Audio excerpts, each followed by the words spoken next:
Broadcasting worldwide from an undisclosed location high up on the Rocky Mountains, this is Truth Frequency Radio. And now, here are your hosts, Chris and Cherie G.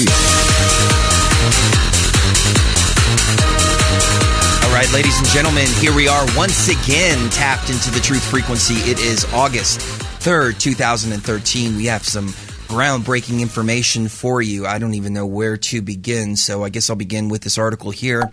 FEMA is preparing for an immediate disaster, buying storable food and more. I have some interesting audio here that I haven't released, and this is from an inside source that we have at FEMA, and I'm doing everything that I can to keep his information confidential. And so I've manipulated the voice a little bit to disguise the voice, and I've also taken out the actual conversation, and I'm just going to kind of guide you through what the questioning was to try to protect the identity of this person. But we are going to play that audio for you right now. The first question, of course, was what are all these inquiries about, and can you explain a little bit more why FEMA is so interested in what the surplus of survival food is out there in the private market? So here is the answer to that. Well, what we're doing right now, we're just doing a what-if scenario throughout the United States, basically. What we're trying to see is, okay, if we, being the Department of Homeland Security, working directly with FEMA right now, if we had a major disaster, which could be hurricane, chemical, biological, any kind of natural disaster, et cetera, how many people could we take care of within the first 24 hours as far as food and hydration products go? You know, the first 24 hours being the most critical. And it's a what-if scenario. So, okay, if this did happen on the East Coast, and the East Coast from the east of the Mississippi, or every state from east of Mississippi to the East Coast is gone. Pardon me. What happens to those survivors? Looking at possibly 2, 3, 4 million survivors immediately. And how soon can we get food to those individuals? So what we're looking at is finding the capacities and the capabilities within the food products industries to see how much we could potentially supply within a 24, 48, and 72-hour period. I'm not sure you're aware or not, but how many vehicles, including tractor trailers with flatbeds, there's also box trucks, et cetera, that FEMA, the Federal Emergency Management Agency. So if the infrastructure was still there, and we could potentially use rail, we do have the ability as the U.S. government to take over the railroads as well during times of disaster to help the survivors. And the railroads have agreed to that already as well because they know it's for the betterment of the people, survival. Subsidiaries, they have trip lease organizations they work with that could provide flatbeds, for example. One that I spoke to, they have 46 trucks, tractor trailers on hand at all times, so they can deliver anywhere in the United States. Other ones only use UPS and FedEx, and a couple other ones they're more situated toward railroad locations, so that would be their best avenue, but they would normally use Federal Express. Those are the kind of questions that we've been asking as part of this team. Some other team members doing other products as well, basically trying to see, okay, what is the capacity of the market out there, because we really don't know. So basically what he's saying at this point, and again, I believe that the source is compartmentalized. If there is a false flag underway, he doesn't know that it's a false flag. He seems like a genuinely nice person. He seems like somebody that really cares about people, and that's why he's doing what he's doing. But of course, he's at the lower level, so he's relaying information to me that he has been relayed. Second question was, what about the possibility of utilizing underground tunnels to move supplies around? And this is the answer to that. At this point, that's one thing that has not been discussed. I will make a note of that. That's a very good question. You're the first one to ask that. And I don't think that anyone on our team has even thought about the underground possibilities, as far as subways and underground transit, stuff like that. But I will definitely ask that question. See, this answer right here makes me feel like he's very compartmentalized, because if he doesn't know about the underground tunnels that go from Denver to Washington, D.C. to Maine to everywhere else, then obviously he's at the lower echelons of FEMA. Next one is I started talking about my experience at Hurricane Ike, because I do flood restoration, and I was down in Galveston during Hurricane Ike, and I saw the disaster firsthand. And so this was his answer to that.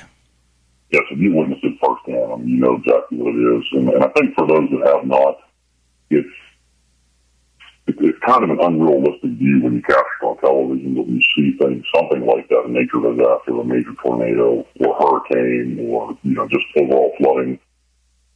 The realization hits you, wow, this really wiped everything out, and these folks that are there, the survivors, did nothing, basically.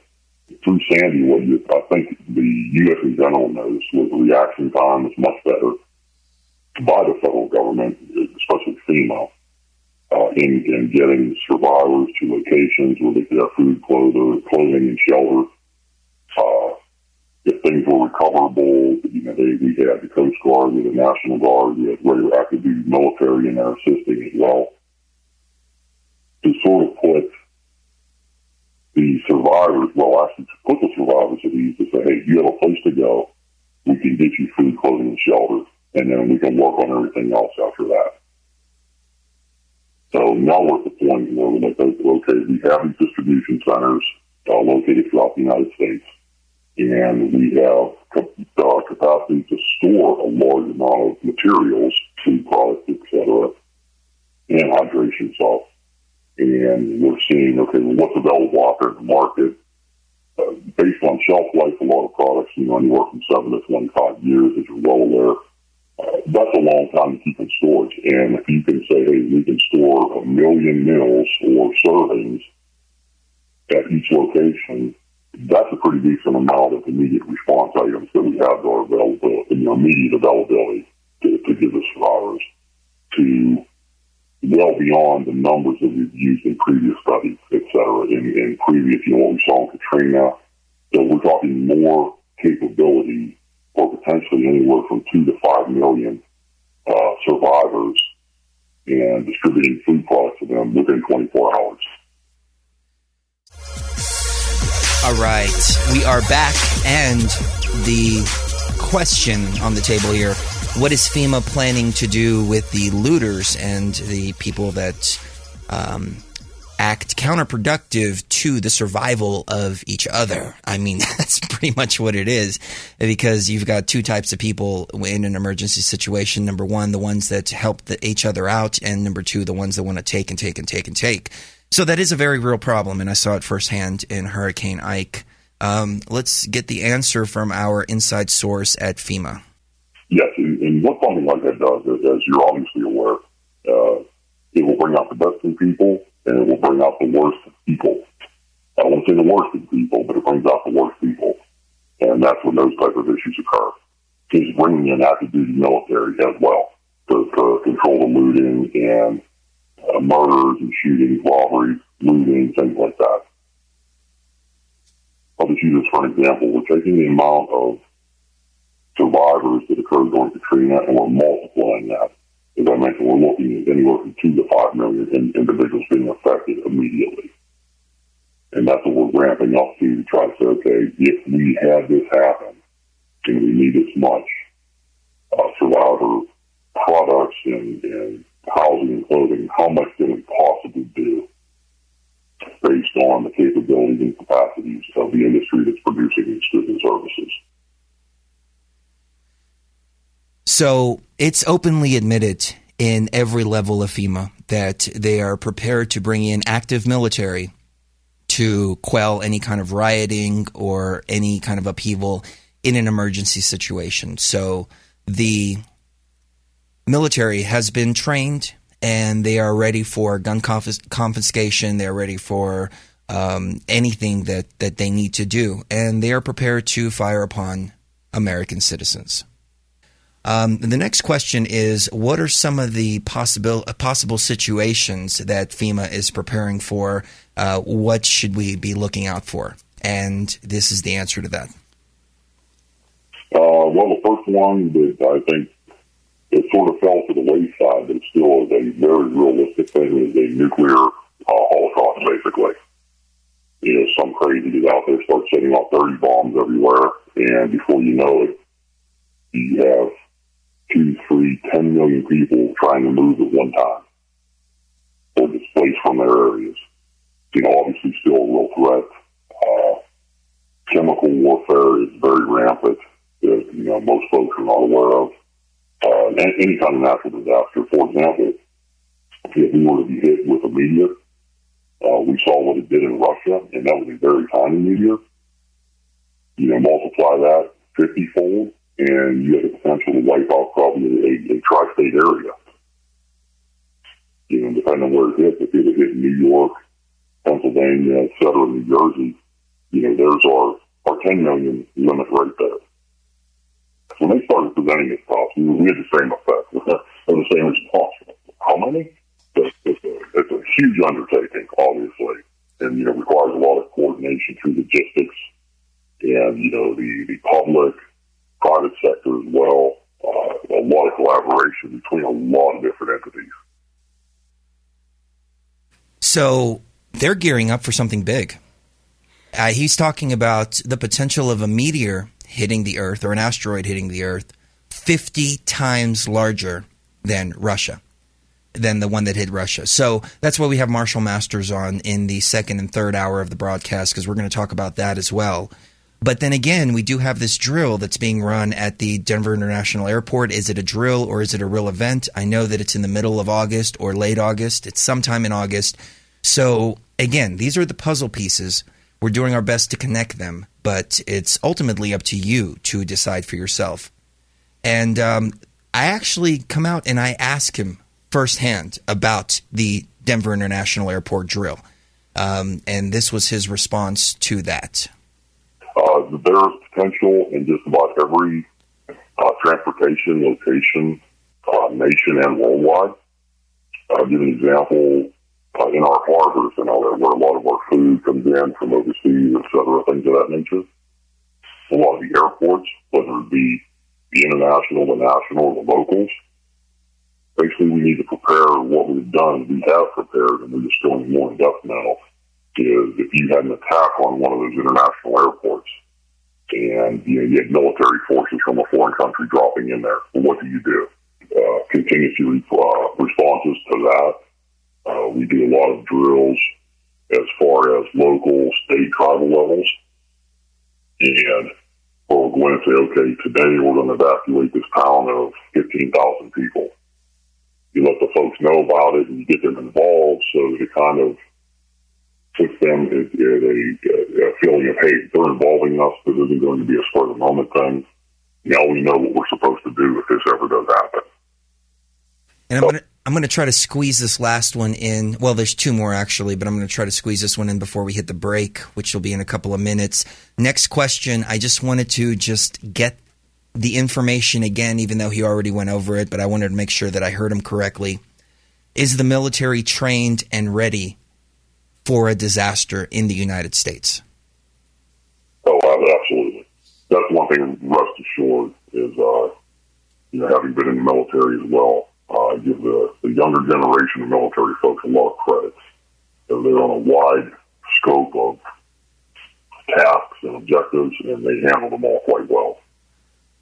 Glad you called as well instead of the emails back and forth, because perception, you read this email, and then I can see the immediate perceptions like, do they know something that we don't? Something's going to happen that we're not aware of. All right, we are back. Final segment in the hour. And again, I apologize for rushing through this information, but I wanted to make sure to get it all jam-packed into this first hour. And I'm glad that we went at this pace because we have one final question that I asked our inside source at FEMA. And the final question was, where is a safe place in the U.S.? Well, I guess in my mind is, you've heard things happening up north. We've had things in the southern borders, the East Coast, the West Coast. I guess it would all depend on what exactly occurs, the type of incident, the time of the incident, and what's being used in the incident. Is it a natural disaster? Is it an earthquake, hurricanes, floods? Is it man-made?